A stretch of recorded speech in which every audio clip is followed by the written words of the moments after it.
Hello students, हमने electric potential देख लिया था।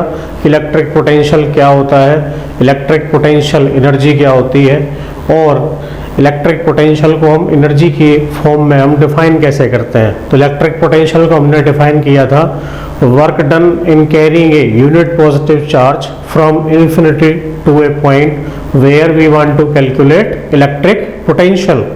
तो इलेक्ट्रिक पोटेंशियल का जो फॉर्मूला हमने निकाला वो क्या आया, वो आया था V is equal to 1/4 pi epsilon nought Q upon r square, या हम कह सकते हैं V is equal to KQ upon r square. ये कैसा टर्म है, एक तो ये रिलेटिव टर्म है, रिलेटिव टर्म अभी मैं समझाऊंगा क्या है। दूसरा कैसी क्वांटिटी है, स्केलर क्वांटिटी है।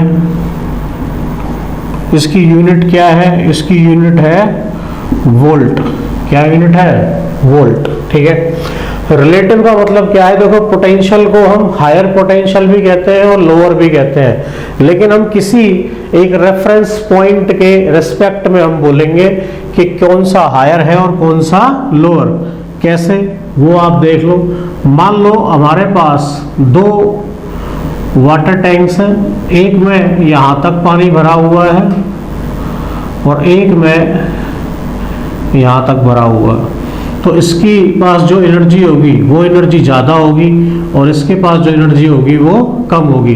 तो इसकी जो पोटेंशियल एनर्जी है वो ज़्यादा है और इसकी कम, तो इसीलिए इसका पोटेंशियल ज़्यादा है और इसका कम। लेकिन हम अगर इसको A कह रहे हैं और इसको B, तो A का पोटेंशियल B के रिस्पेक्ट में, इसीलिए क्या आया है ये रिलेटिव टर्म, कि ये हमें किसी ना किसी के साथ देखना पड़ेगा। और अगर हमें कुछ और नहीं दिया होता तो जो इसका ग्राउंड लेवल है उसको हम क्या मान लेते हैं, रेफरेंस पॉइंट। तो हम कहेंगे कि potential of A is greater than potential of B। समझ गए इस बात को। तो ये हमने पहले पढ़ रखा है, तो अब आपको इसका फिजिकल सिग्निफिकेंस भी समझ में आ गया होगा। हम जो कैलकुलेट करने वाले हैं तो वी विल कैलकुलेट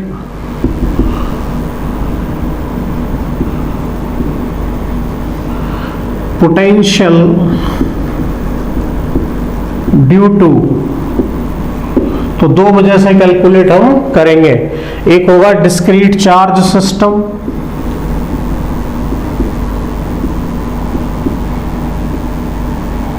और दूसरा कंटिन्यूअस चार्ज। ठीक है। अब ये डिस्क्रीट चार्ज और कंटिन्यूअस चार्ज क्या होते हैं, वैसे तो हमने पहले पढ़ा हुआ है, सेंटर ऑफ मास में भी हमने डिस्क्रीट मास और कंटिन्यूअस मास पढ़ा था। जब चार्ज किसी पॉइंट पे कंसंट्रेट हो, ठीक है, तो उसे तो हम कह देते हैं डिस्क्रीट चार्ज। और अगर चार्ज किसी ऑब्जेक्ट पे या किसी लेंथ पे पूरी तरह क्या हो, फैला हुआ हो, तो उसे हम क्या देते हैं, कंटिन्यूअस। उसे क्या कह देते हैं हम, कंटिन्यूअस चार्ज। ठीक है। तो अब यहाँ पे ये तो हमें पता है कि अगर किसी पॉइंट पे होगा चार्ज तो उसे हम डिस्क्रीट कहेंगे। कंटिन्यूअस चार्ज जो है वो अगेन पहले भी बता चुका हूँ, फिर बता रहा हूँ, तीन तरीके का होगा। कौन कौन सा, एक होगा लीनियर चार्ज डिस्ट्रीब्यूशन, दूसरा होगा सरफेस चार्ज डिस्ट्रीब्यूशन, और तीसरा होगा वॉल्यूम चार्ज डिस्ट्रीब्यूशन। लीनियर का मतलब अगर कोई लेंथ है तो चार्ज उस पर डिवाइड है, मतलब चार्ज है Q तो चार्ज डेंसिटी हुई Q/L। अगर कोई सरफेस है और उस पर डिवाइड है चार्ज, ठीक है, तो ये हो जाएगा सरफेस चार्ज डेंसिटी। और अगर वॉल्यूम है, वॉल्यूम के अंदर भी है, तो ये हो जाएगा वॉल्यूम चार्ज डेंसिटी। इसकी यूनिट होगी SI यूनिट कूलोम मीटर, इसकी होगी कूलोम पर मीटर स्क्वायर, कूलोम पर मीटर क्यूब। ठीक है, अगर हमें चार्ज डेंसिटी गिवन होगी क्वेश्चन में तो हम क्या करेंगे, हम चार्ज फाइंड आउट कर सकते हैं। लैम्डा को अगर स्मॉल चार्ज स्मॉल लेंथ में डिवाइड होगा, स्मॉल चार्ज स्मॉल एरिया में डिवाइड होगा, स्मॉल चार्ज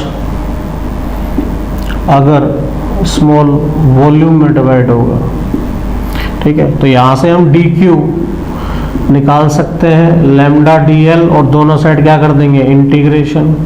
इसी तरीके से यहाँ से dq आएगा सिग्मा इंटू dA, यहाँ से आएगा dq रो इंटू dV। ठीक है, तो ये चीज़ें हमने पढ़ रखी थी, ये मैंने आपको थोड़ा सा रिकॉल करा दिया है कि पोटेंशियल का फॉर्मूला क्या है, पोटेंशियल स्केलर क्वांटिटी है। अच्छा, एक चीज़ और, जैसे यहाँ पे पॉजिटिव चार्ज अगर है तो पॉजिटिव चार्ज का पोटेंशियल क्या होगा, पॉजिटिव, और नेगेटिव चार्ज अगर है तो नेगेटिव का पोटेंशियल क्या होगा, नेगेटिव। ठीक है, स्केलर क्वांटिटी है, ये आपको याद रखना है। तो पहले एक बार अपनी कॉपी में भी नोटबुक में भी ये लिख लीजिए, फिर हम आगे डिस्कस करते हैं इसको। Electric potential due to dipole. अब देखो, हमें पहले डाइपोल पता होना चाहिए कि डाइपोल क्या है। डाइपोल होता है दो equal and opposite charges placed at a short distance. तो एक चार्ज है -q, एक है +q, और उनके बीच का डिस्टेंस कितना है, उनके बीच का डिस्टेंस है 2a। कोई भी एक चार्ज और उनके बीच का डिस्टेंस के मल्टीप्लाई को हम क्या कहते थे, डाइपोल मूवमेंट। तो ये हो गया डाइपोल मूवमेंट, और डाइपोल मूवमेंट कैसी क्वांटिटी है, वेक्टर। अगर हमें इलेक्ट्रिक पोटेंशियल निकालना है डाइपोल की वजह से तो दो जगह पे निकाल सकते हैं। कहाँ कहाँ, एक तो होगा एट एक्सियल पोजीशन और एक होगा एट इक्वेटोरियल। तो हमने क्या किया, डाइपोल ले लिया -q और +q, जिसका सेंटर है O, और ये डिस्टेंस भी a है और ये डिस्टेंस भी a। अब सेंटर से r डिस्टेंस पे हमें पोटेंशियल निकालना है। तो इस पॉजिटिव चार्ज की वजह से कितना, वो होगा, फॉर्मूला होता है kq/r, तो kq/r है। और नेगेटिव चार्ज की वजह से कितना, क्योंकि ये डिस्टेंस हो जाएगी r + a। ठीक है, तो -kq/r + a। अगर हमें नेट पोटेंशियल देखना है, दोनों को सम कर देंगे, क्या आएगा, ये आएगा 1/r - a r + a। तो यहाँ क्या आ जाएगा, r + a - r + a upon r² - a²। ठीक है, अगर हम v नेट देखें तो क्या बचेगा, क्योंकि r से r कट जाएगा, a और a क्या हो जाएगा, 2a। तो ये होगा kq into 2a upon r² - a², ये आ जाएगा। ठीक है, और q इंटू 2a क्या होता है, वो होता है डाइपोल मोमेंट p। तो ये होगा r² - a²। तो ये पोटेंशियल कहाँ का आ गया, ये आ गया एक्सियल का। कहाँ का आया, एक्सियल का। अब अगर r जो है वो मच ग्रेटर देन a है, ठीक है, तो ये आ जाएगा v एक्सियल होगा kp अपॉन r²। ठीक है, तो अगर आपको समझ में ना आया हो तो वीडियो को रिपीट करके देख लो, और अगर आ गया हो तो एक बार अपने हाथ से इसको ड्राइव कर लीजिए, आपको और अच्छा क्लियर हो जाएगा। नोट कर लीजिए इसको। इलेक्ट्रिक पोटेंशियल हमने एक्सियल पोजीशन पे देख लिया। अब हम देख रहे हैं इक्वेटोरियल पे क्या होगा। तो इक्वेटोरियल पे निकालना है हमें। तो एट इक्वेटोरियल पोजीशन देखो, माइनस है, ये प्लस है, ये सेंटर, इससे जो लाइन पास होगी उसे इक्वेटोरियल कहेंगे, और इस पे जो पॉइंट होगा P उसे कहेंगे इक्वेटोरियल पॉइंट। ये डिस्टेंस और ये डिस्टेंस बराबर है, दोनों का मैग्नीट्यूड बराबर है, तो v प्लस कितना होगा, v प्लस होगा के क्यू अपॉन, मान लो ये है a और ये है r, तो ये डिस्टेंस होगी root r square plus a square. इसी तरह v माइनस, तो माइनस के क्यू अपॉन, तो दोनों का नेट पोटेंशियल, क्योंकि दोनों बराबर हैं और अपोजिट हैं, तो नेट पोटेंशियल क्या आ जाएगा, जीरो। तो इक्वेटोरियल पोजीशन पे पोटेंशियल क्या हो जाएगा, जीरो। तो आई होप ये आपको समझ में आ गया होगा, ठीक है। तो ये हो गया एट एक्सियल पोजीशन, कहाँ पे हो गया, एक्सियल पे। नेक्स्ट हम देख रहे हैं एट जनरल पॉइंट, कहाँ पे देख रहे हैं, एट जनरल पॉइंट, ठीक है। देखो इसमें क्या होगा, मान लो फिर से हमने डाइपोल ले लिया, एक माइनस क्यू और एक प्लस क्यू, और सेंटर से थीटा एंगल बनाते हुए एक पॉइंट है P, कितना P,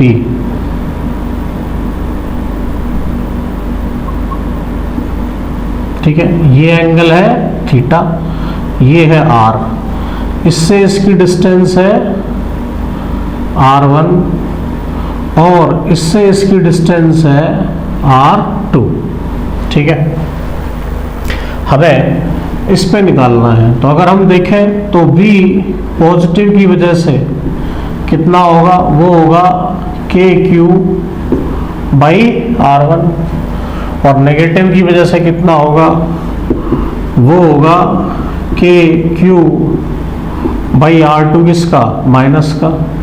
और हमें अगर नेट निकालना है, कितना निकालना है, नेट, तो देखो अगेन V नेट क्या होगा, V नेट होगा V प्लस और V माइनस दोनों को जोड़ दो, जोड़ोगे तो क्या आएगा, के Q by R1 minus k Q by R2, ठीक है।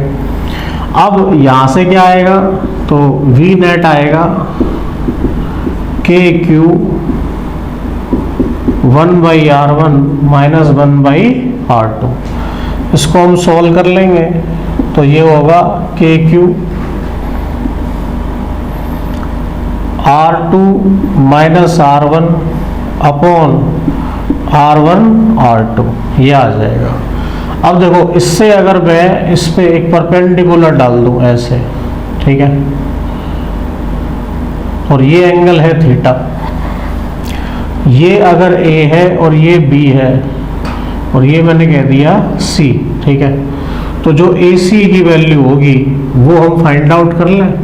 तो वो फाइंड आउट करेंगे तो क्या होगा, R2 में से हम R1 घटा दें, तो ये डिस्टेंस बेसिकली क्या बच रही है, ये बच रही है R2 माइनस R1। तो यहाँ से अगर हम देखें तो R2 माइनस R1 जो होगा वो AC के बराबर है, और AC किसके बराबर होगा, वो होगा AB cos थीटा के, ठीक है।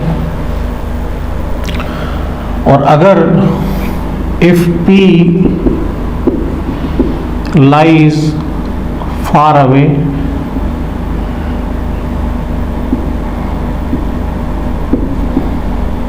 from O point, तो हम R1 को नियरली इक्वल टू R2 मान लेंगे मल्टीप्लाई करते टाइम। तो ये R1 R2 क्या हो जाएगा, ये हो जाएगा R स्क्वायर, ठीक है। और AB की जो वैल्यू है वो होती है 2A, तो R2 माइनस R1 आ जाएगा AB cos थीटा, मतलब 2A cos थीटा। अब जो V नेट आएगा वो आएगा के क्यू, R2 माइनस R1 की वैल्यू क्या हुई, 2A cos थीटा, और R1 R2 क्या हो गया, ये हो गया R स्क्वायर। तो Q इंटू 2A फिर से क्या हुआ P, तो ये बन गया के P cos theta by R square. तो ये आ गया हमारा जनरल पॉइंट पे पोटेंशियल का फॉर्मूला। अब यहाँ पे एक चीज और देख लेते हैं हम इसी के साथ कि जो पोटेंशियल का फॉर्मूला है, अगर थीटा 0 हो या 180 हो तो cos 0 होता है +1, cos 180 होता है -1। तो cos 0 पे जो v नेट आएगा वो आएगा मैक्सिमम, तो एट 0 हम लिख देते हैं यहाँ at theta is equal to 0 v max, ठीक है। और थीटा 180 पे क्या होगा, तो cos 180 होता है -1, ठीक है। तो वहाँ क्या आ जाएगा, v मिनिमम, ठीक है। और इसी पे अगर हम थीटा एक बार 0 पुट करेंगे तो एक्सियल पोजीशन आ जाएगी, और एक बार 90 पुट करेंगे तो देखो थीटा cos 90 क्या होगा 0, तो ये फॉर्मूला आ जाएगा, ठीक है। तो आपको समझ में आ गया, तो क्लियर है कि हमें इलेक्ट्रिक पोटेंशियल डायपोल की वजह से किस तरह से देखना है। तो ये हो गया डिस्क्रीट चार्ज सिस्टम का example. Discrete charge system dipole की वजह से हमने इलेक्ट्रिक पोटेंशियल देख लिया, और उसके तीनों केसेस देख लिए हमने कि अगर डायपोल की वजह से एक्सियल पॉइंट पर देखना हो तो पोटेंशियल कितना होगा, इक्वेटोरियल पर देखना हो तो कितना होगा, और अगर किसी जनरल पॉइंट पर देखना हो तो कितना होगा। नेक्स्ट हम कर रहे हैं electric potential due to a charged ring, uniform charge ring, ठीक है। तो उसमें क्या होगा, लिख लेते हैं यहाँ पे electric potential due to a charged ring. तो वो रिंग इस तरह की होगी,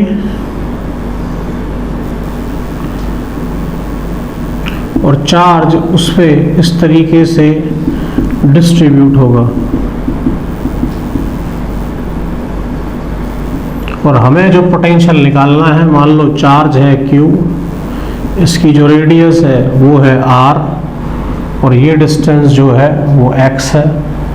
तो इस पॉइंट पे इलेक्ट्रिक पोटेंशियल कितना होगा। तो देखो इसमें कैसे हम सॉल्व करेंगे। मान लो हमने एक लेंथ एलिमेंट निकाल लिया dl, और उस dl पे चार्ज कितना आएगा, तो पहले पूरे पे चार्ज होगा Q/2πr, तो वो लैम्डा हो गया, और dl लेंथ में चार्ज होगा स्मॉल, तो वो हो जाएगा lambda dq।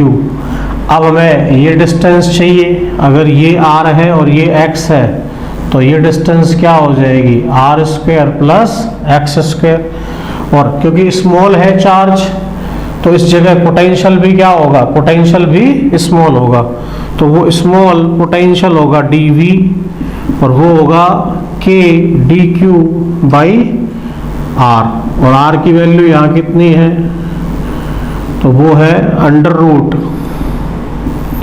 √r² plus x²। तो यहाँ तक आपको समझ में आ गया कि dv ये होगा। अब हमें तो पूरे रिंग की वजह से तो dq की वैल्यू क्या हो जाएगी, लैम्डा dl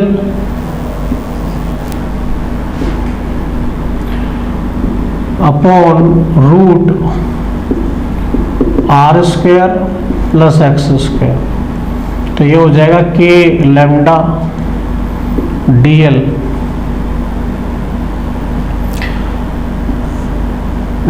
का इंटीग्रेशन करना है हमने,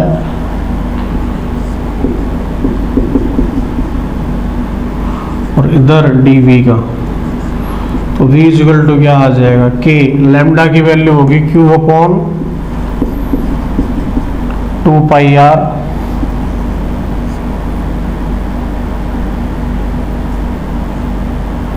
और ये इंटीग्रेट होकर क्या आ जाएगा